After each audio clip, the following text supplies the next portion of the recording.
Salutations cher peuple, c'est Kader Conway. Vu que c'est bientôt l'été, tout le monde a envie d'avoir des abdos, être bien sec, avoir le corps de plage.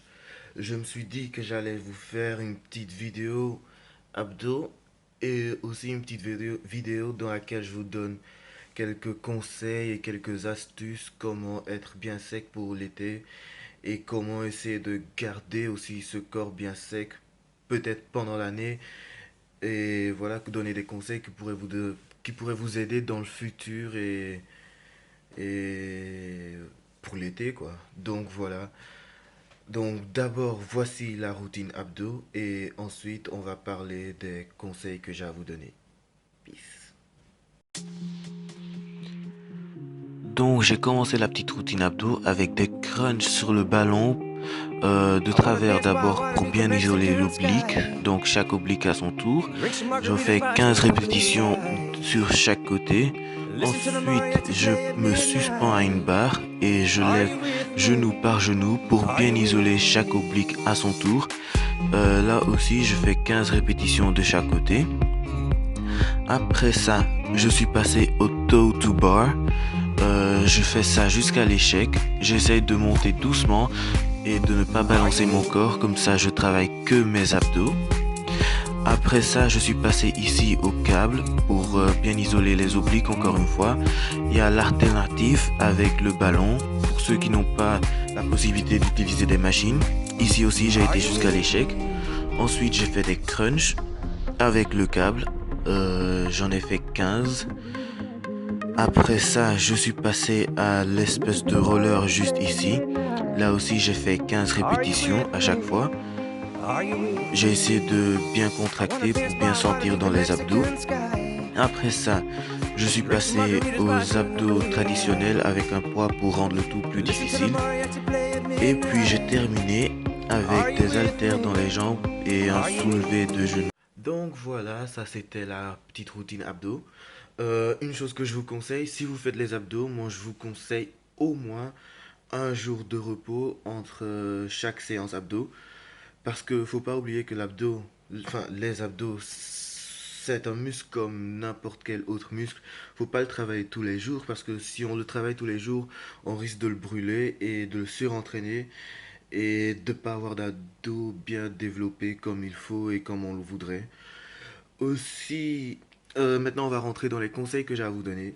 Donc premièrement, le conseil le plus important et sûrement le plus utile que je peux vous donner par rapport à la sèche et être sec, avoir le corps de plage pour l'été et tout ça, c'est si vous voulez vraiment l'avoir, commencez pas à essayer d'obtenir ce corps 2 3 semaines avant l'été parce que ça va être un peu tard. Enfin, 2 3 semaines avant l'été, on va dire que c'est encore limite, mais ça c'est vraiment si vous restez sec toute l'année, vous voyez ce que je veux dire.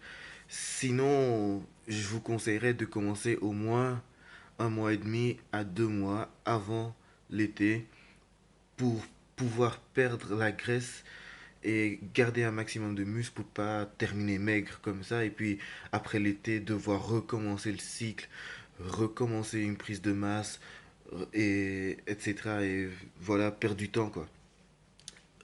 Aussi, si vous faites ça, vous risquez d'être déçu et faire des mauvais choix et au final ne même pas avoir le corps que vous voulez. Un autre conseil que je vous donne, ça a l'air bête, hein, mais bien manger. Vraiment bien manger. Donc, bien manger, qu'est-ce que je veux dire par bien manger? Quand je dis bien manger, souvent les gens me disent, ouais, mais tu sais, je mange des salades et tout ça. Ouais, mais c'est pas bien manger ça. Bien manger, c'est. Vous pouvez manger des hydrates, du riz et tout ça. Bon, moi, je dirais plutôt manger des pâtes complètes, du riz complet, de la bonne viande, des œufs, de la graisse. On a toujours besoin de graisse dans son régime, mais des bonnes graisses comme de l'oméga 3, de l'huile d'olive, huile de tournesol, des trucs du genre. Parce que si vous avez pas, comme le dicton le dit, abs are made in the kitchen, not in the gym. Donc les abdos, on les obtient dans la cuisine, pas dans la salle. Donc c'est vraiment en mangeant correctement que vous allez avoir les abdos et le corps sec. Donc faites attention à votre alimentation tout le temps. Bien sûr, vous pouvez vous permettre de temps en temps de vous faire un petit plaisir, une petite glace ou un petit durum par ici, par... C'est normal, tu vois. Tout le monde a envie de le faire et tout le monde le fait, mais faut pas en abuser. Faut pas aller manger 5 snacks toute la semaine, tu vois. À la fin de la semaine, tu seras gras, c'est normal. Voilà, moi, ce que je conseille, c'est de bien manger et de temps en temps se faire un petit plaisir par-ci par-là. Comme ça, on sait rester sec tout en se faisant plaisir. Donc ça, c'est un autre conseil que je vous donne. Euh, Aussi, encore un autre conseil, c'est souvent les gens quand ils sont en sèche, ils décident de diminuer les poids. Je sais pas quel est le délire, mais tout le monde, dès qu'il commence à sécher, ah c'est tout. Moi je diminue les poids, fou. Non les gars, faut pas diminuer les poids quand vous commencez à faire une sèche parce que déjà, quand tu es en prise de masse, qu'est-ce que tu fais? Tu essayes de augmenter ta force pour pouvoir gonfler ton muscle le plus possible.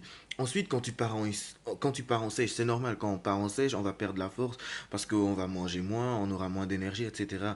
Mais commence pas une sèche en mettant dans ta tête, je vais diminuer le poids et je vais faire ci, je vais faire cela, parce que c'est pas comme ça que vous allez avoir des bons résultats. Si vous commencez une sèche, restez toujours au poids auquel vous étiez et si votre corps ne suit plus, vous diminuez le poids un tout petit peu de 2 3 kilos ou 5 kilos ou un truc du genre. Mais n'allez pas diminuer le poids, enfin le diviser en deux limite pour faire votre sèche parce que vous vous dites que une sèche il faut faire des plus longues séries avec des poids plus légers. C'est vrai qu'il faut faire des plus longues séries quand on est en sèche pour pouvoir conditionner le muscle et tout ça. Mais tu peux faire ça avec le poids lourd ou commencer avec un poids lourd et puis petit à petit diminuer et finir ta série avec un poids léger et des longues répétitions et des longues séries. Moi, je trouve que ça, c'est beaucoup plus, beaucoup mieux pour une sèche et pour garder sa force parce qu'après ça, quand vous allez refaire votre prise de masse, vous aurez perdu un tout petit peu de force et vous allez avoir beaucoup plus facile à reprendre votre force. Maintenant, le dernier conseil que j'ai à vous donner, et ça parle pour soi, mais pas tout le monde a envie de le faire, c'est il faut faire du cardio quand vous voulez sécher. Il faut absolument faire du cardio, un tout petit peu. Tout le monde déteste faire du cardio, mais il faut le faire. Moi, quand je fais mon cardio, je ne compte pas en minutes, je compte plutôt en calories. Moi, je vise par exemple, je dirais juste 200 calories par séance. Donc, après avoir fait ma muscu, je monte sur le tapis ou sur le vélo ou peu importe. Et je vise de brûler 200 calories sur cette machine en question. Et puis, voilà, c'est ça mon entraînement. Et voilà. Et en faisant ça, ben, vous êtes en déficit calorique. Bien sûr, si vous mangez bien à côté aussi. Et vous allez perdre votre graisse et vous serez prêt pour l'été. Voilà, donc ça c'était mes petits conseils que j'avais à vous donner. J'espère que la vidéo n'était pas trop longue. En tout cas, bonne chance à tous ceux qui sont en sèche pour essayer d'obtenir ce corps de plage. Et bon été et bonnes vacances à tous. Peace.